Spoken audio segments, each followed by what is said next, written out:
अबे यार, निधि कंपनी। निधि कंपनी क्या होती है? वही जैसे किटी पार्टी वगैरह की सबने मिल के कॉन्ट्रीब्यूट किया। The primary objective of Nidhi is to carry on the business of, ये डिपॉजिट एक्सेप्ट करती है, लैंड उधार देती है अपने ही मेंबर्स को, ओनली अगेंस्ट ज्वेल्स वगैरह, मतलब कुछ गिरवी रखो, एंड मॉर्टगेज ऑफ प्रॉपर्टी वगैरह। निधि कंपनी भी एक तरीके से एनबीएफसी है और ये डिपॉजिट एक्सेप्ट करती है और लोन अपने मेंबर्स को देती है। तो पहला पैराग्राफ तो याद कर लो यार, ठीक है। सेकेंड पैराग्राफ में मैं काटूंगा, पहले पढ़ रहा हूँ फिर बोल दूंगा कट करो। For over a century Nidhi, which is जहाँ पे वो थ्रिफ्ट की हैबिट शुरू करेंगे, generally promoted by public retire, the area of cooperation was local limit, some Nidhis on account, Nidhis are non expected to engage. पूरा पूरा कट, सेकंड पैराग्राफ पूरा cut. Nidhi company का प्राइमरी ऑब्जेक्टिव क्या है? खाली वो पहला पैराग्राफ पढ़ना, सेकंड पूरा कट। निधि कंपनी क्या होती है? एज पर सेक्शन 4, सेक्शन याद कर लेना यार। निधि मीन्स अ कंपनी जिसकी निधि की तरह इनकॉर्पोरेट हुई है। यहाँ पे हैबिट क्या है? थ्रिफ्ट की, सेविंग वगैरह की अमंग द मेंबर, उन्हीं को डिपॉजिट दिया जाएगा। उनके बेनिफिट के लिए सेंट्रल गवर्नमेंट की सारी रिक्वायरमेंट पूरी करनी पड़ेगी। In exercise of the power conferred under section, इसे कट कर दो। तो एक पहला प्राइमरी ऑब्जेक्ट वाला पैराग्राफ हो गया और एक एज पर सेक्शन 406, ये सेकंड वाला कट, फोर्थ पैराग्राफ भी कट। निधि आप कैसे कोई इंसान निधि बनाना चाहता है तो कैसे इनकॉर्पोरेट करेगा?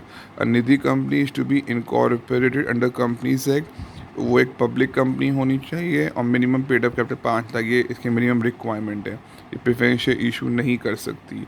ए preferential has been issue before the commencement, such preferential, अगर कंपनी 2013 से पहले प्रेफरेंशियल इशू कर दिए हैं तो उसको रिडीम करके पे ऑफ करो। नेक्स्ट।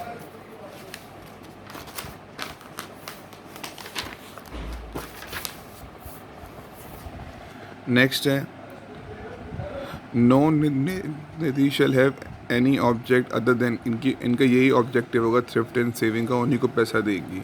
हर एक निधि कंपनी जो भी इनकॉर्पोरेट होगी उसके नाम के लास्ट में क्या आएगा?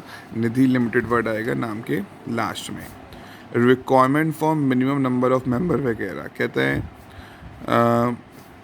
इट एवरी निधि, हर एक निधि कंपनी में नॉट लेस देन 2, कम से कम 200 लोग होंगे। नेट ओन फंड 10 लाख होंगे।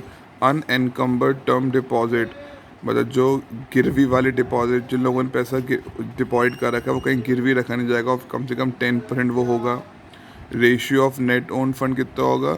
Not more than 1:20। पहले भी हम लोग ये पढ़ चुके हैं। Ratio of net own fund to deposit, net own fund upon deposit 1:20 ratio ही रहेगा।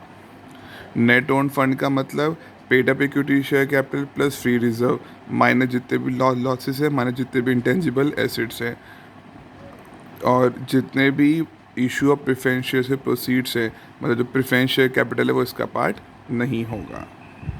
क्या क्या रिस्ट्रिक्शंस हैं? बहुत सारे पॉइंट हैं, कोई भी 8 पॉइंट याद कर लेना। ये चिट फंड वाला काम नहीं करेंगी, प्रेफरेंस शेयर इशू नहीं करेंगी, करंट अकाउंट नहीं खोल सकती। 8 पॉइंट याद कर लेना यार।